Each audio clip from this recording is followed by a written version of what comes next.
Hello, and welcome to Film Slam Stream's post-film conversation for Who Fights for You? My name is Eric Siler. I'm a professor of film, media arts, and communication, as well as moderator for this conversation. We are very pleased to be joined by the director of Who Fights for You and the subject for Who Fights for You for this conversation. First, I'd like to welcome the director, Maddie Stambler. Maddie Stambler is a documentary filmmaker who's currently based in Atlanta, Georgia. She's a graduate of Duke University. After graduating, she went on to LA and she worked as a production assistant for Tripod Media. And she's also worked as a production associate for a 5-part Apple TV Plus docuseries called Out of Television. This fall, Maddie plans to return to Duke University to work her MFA, her Master of Fine Arts, in experimental and documentary arts. Maddie grew up in Shaker Heights, Ohio, and loves attending the Cleveland International Film Festival every year. And growing up in Shaker Heights, Ohio, she met our next guest, Reverend Darrien Fann. He grew up in Shaker Heights and then he graduated the high school, the class of 2013. He attended classes at Cuyahoga Community College and Andersonville Theological Seminary. Reverend Darrien Fann serves as an assistant pastor at Patton Memorial CME Church in Cleveland, Ohio, and in the Second Episcopal District. He was ordained a deacon in 2009 and an elder in 2014. Reverend Fann has been invited to be a guest speaker at many organizations and many churches. He plans to continue his education by attending a seminary in the near future. So welcome to the both of you. Thank you for having us. It's so good to have both of you. I understand that the two of you met in kindergarten, and that was a little while ago because I could see you've matured since kindergarten. And so were you interested in making a film on Darrien back then in kindergarten? I said, oh, there's Darrien. Let me make a film about him now. How did this happen? Yeah, so Darrien and I have been friends for 20, if not 21 years now.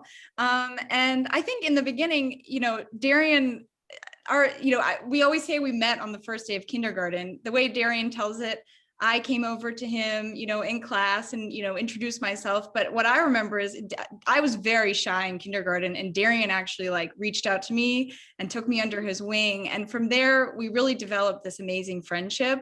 And I ended up going to a different school for middle school, but through everything, we stayed in touch. And so actually in the 8th grade, through a fellowship program at Hathaway Brown School in Shaker Heights, I wrote a book about Darrien that included his sermons up to age 14. And so basically this has sort of been an ever evolving, idea and process. And I think after we worked on the book together, that was when we were like, okay, a film has to be next. And I've always known I wanted to be a filmmaker. And at Duke and college, I really figured out that I wanted to do documentary. And so after graduating from college and getting enough skills to work on my first short, I knew that this project was what I had to pursue. Excellent. So Darrien, let's go back to kindergarten, just like Maddie took us back there. Here you are, new to a new school, and so what was your impression of Maddie and opening up to her? What drew you to her in terms of you two striking up a friendship? Well, first of all, let me say, Eric, thank you for having me. Well, first off, I've always been an outgoing person, always have been a people person, and I've always been able to pick up on if somebody was having a bad day, or say, if somebody wasn't feeling well or whatever. And I noticed this shy little girl in the corner, and though she was kind of keeping to herself, and being the type of person that I am, you go over and you make friends, and I just asked her, I think I asked her something to the effect of, was she okay, and then that turned into my name is and what's your name? And she told me her name, and we were friends ever since, in a class and in a school, in a kindergarten class and in a school, I believe, well, at least in a class that was 50% Black and 1% Jewish at that time. Well, excellent. So I'm glad that the two of you have kept in touch over the years. So over to you, Maddie. So I know you said you always were interested in being a filmmaker, and you could have decided to make your first film on any subject. Why did you feel like you had to honor your obligation or your friendship to Darrien to make your first film? Or what was it about it that made you want to do it on? Well, it's funny. I feel like throughout, college and even in high school and beyond, like the advice you get is that the stories you're meant to tell are the ones that are sometimes right in front of you and the ones that are most personal. And for me, that has always been Darrien. And I think the funny thing is that it was almost like I hit the ground running with this because I had this archive of footage that I'd taken of Darrien over the years. I was there, when he started preaching in the very beginning, and the archival you see in the film is both a combination of footage his parents took, but also 11-year-old me was behind there, filming Darrien on my flip camera from CVS. And so I have kept all this stuff, and we have all these photographs and all these amazing things. And, and when I worked in Los Angeles, I worked a lot with archival material and documentary, and you realize the importance of being able to look back at these materials and the value in those materials. And so I realized I was sort of sitting on this gold mine, and I knew mine all along, and I knew all along that, Darrien was so well known in the community, but I felt like as a filmmaker, I wanted to share his story with a much wider audience. So yeah. I'm so glad you did. Now, Darrien, like Maddie said, she wanted to be a filmmaker at an early age. And what about you in terms of you wanting to be in a ministry? Did you, I guess, receive a calling at an early age? I know you did your first sermon at 12. Can you tell us a little bit about how you evolved into what you are today? Well, actually, Eric, I like to say that I have been a minister of the gospel for 20 years. And the reason why is because I received the call to preach at the age of 3. And I've never stopped preaching. Yes, I was officially licensed to preach at the age of 12, like it says in the film, but I've been preaching since age 3. When I was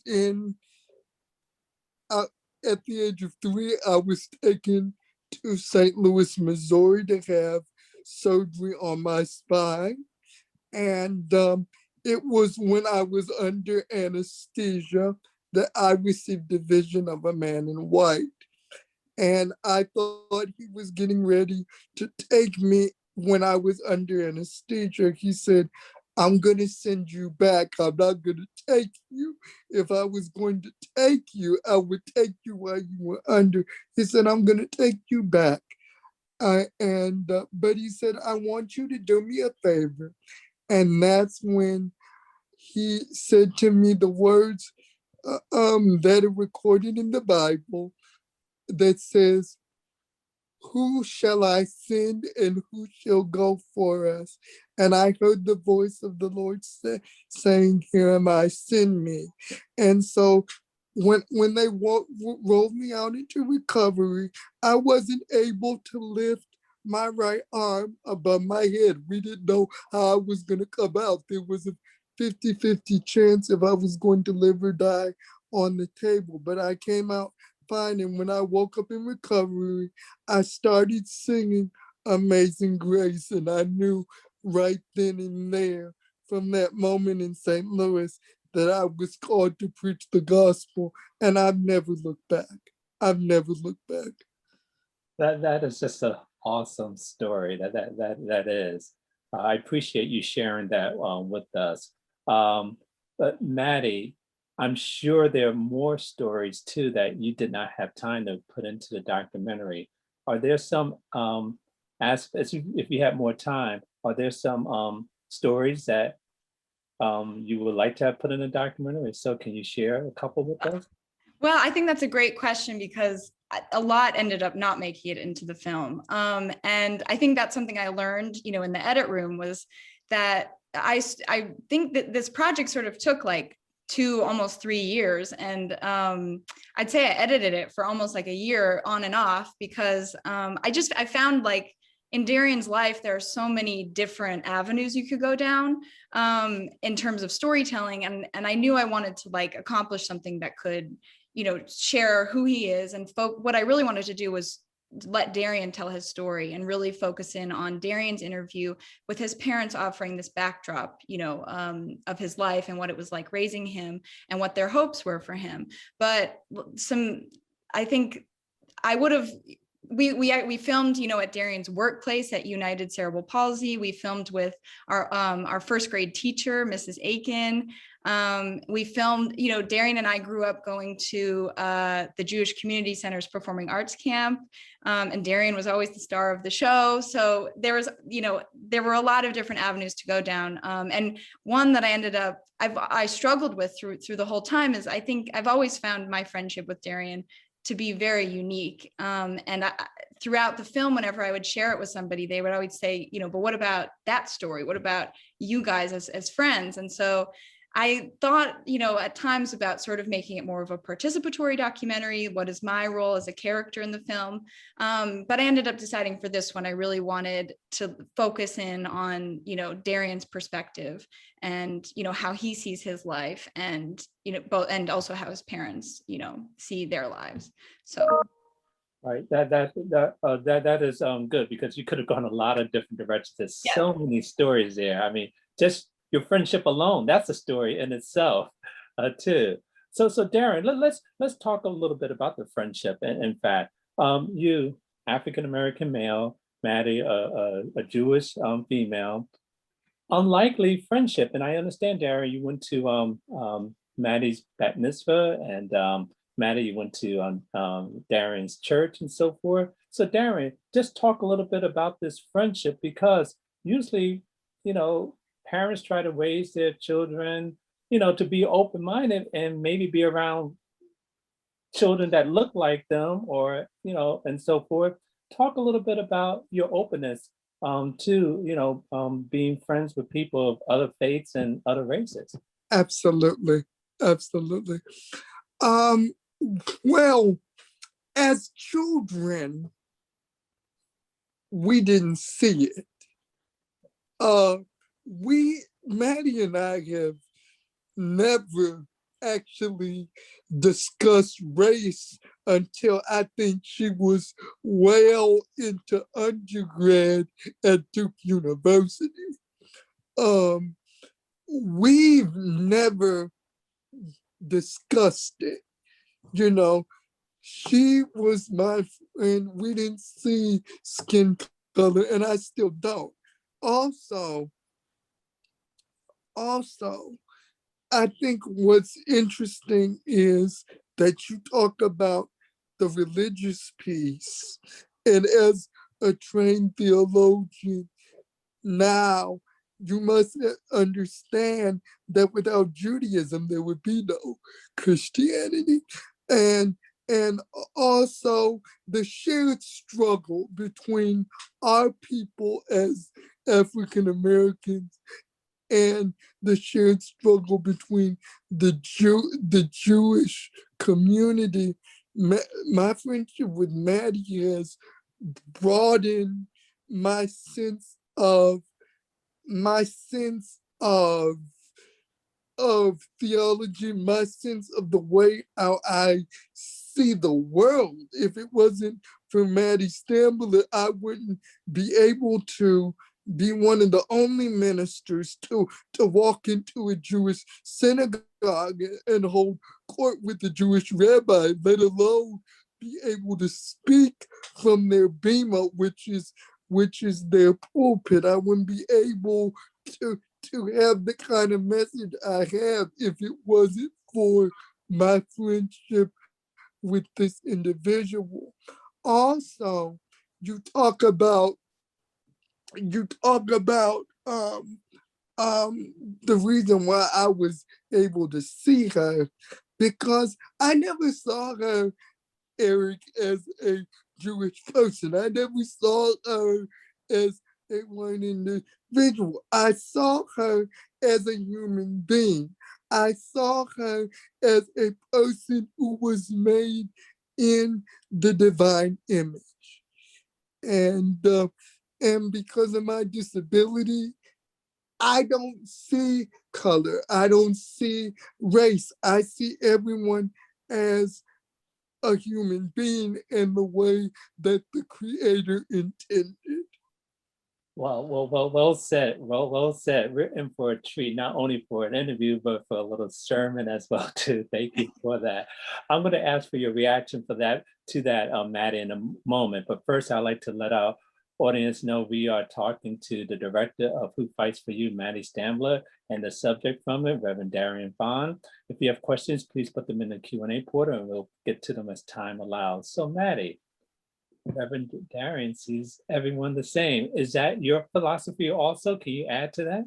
Yeah, well, something Darrien and I have talked about between, Judaism and especially the African-American church and the African-American struggle is this idea that Darrien has always called it the common struggle, these two faiths and backgrounds that come out of this, I guess, freedom story. And yeah, so that the idea that there are often more similarities between us than there are differences. And I think that just on the very basic level, it's just seeing people, for who they are and respecting everyone and respecting people. And I think that both Darrien and I have been really, it's been Darrien's friendship. I consider Darrien my best friend, and it has just been the most enriching, challenging, he has made me a smarter person. So it's been the most rewarding friendship I've had in my life. And the funny thing I'll say is that Darrien really is an encyclopedia, and I think he can remember, parts of my childhood better than I can. So it's been really great to have a friend like Darrien, through it all. And friendship is so worth it, seeing people for who they are. So. That's so touching. Thank you for sharing that.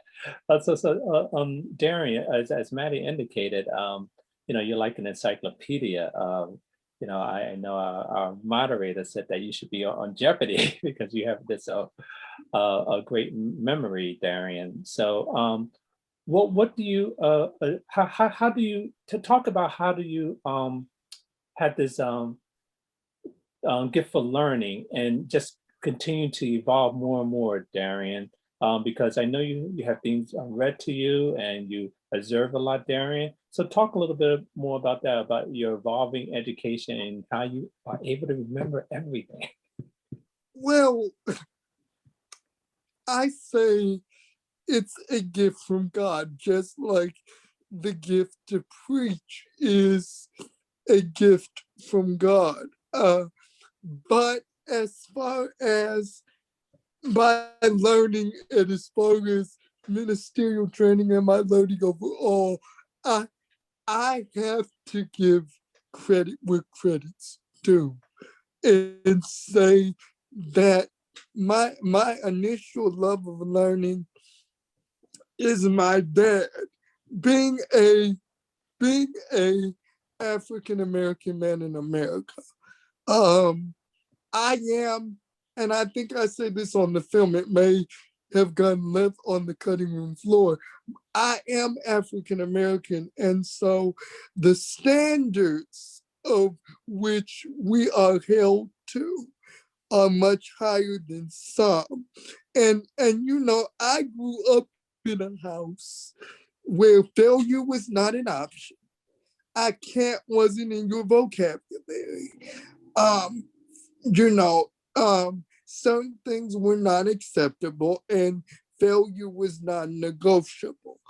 And And so just being able to retain, I'm able to preach a sermon without notes. I'm able to talk about periods of history.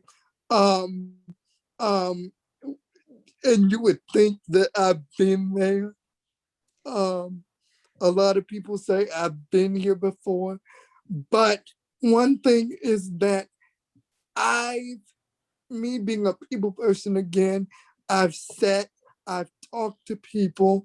I know what certain things are and certain things mean. And the thing that I want to stress to you young people is if you don't know your past, we can't have a clear direction in where we are going. So I make it my business to know all that I can, learn all that I can, so that we can apply it and make differences for the future. Because remember, before today, there was a yesterday. And before yesterday, there was a day before that. And all pieces of the puzzle fit together. They certainly do fit together. Well, we do have a question that's come in. The question that's come in, someone wants to know is, Reverend Darrien, what was your reaction when you found out that Maddie wanted to make a film about your life? Again, this is something that was talked about for years. And Herbie, honestly, there was no one that I would let do it but Maddie Stambler, because as a minister and as a public figure, so many times we see films, documentaries, books done where they're not authorized, and a lot of people take artistic license. And you find some subjects getting abused. With her, I don't have to worry about that. And so whatever Maddie wanted to do, whether it be a book, movie, or film, had it not been Maddie, it wouldn't have been done. It wouldn't have been done. So if that answers your question, I don't know if that answers the question or not. But had it not have been my best friend, it wouldn't have been done. And as far as my initial reaction was, we talked about this for years. When do we start? And that was my initial reaction. Well, that's great. I like what you said. If it wasn't for Maddie, it wouldn't have been done. So that's a testimony to your friendship that you have.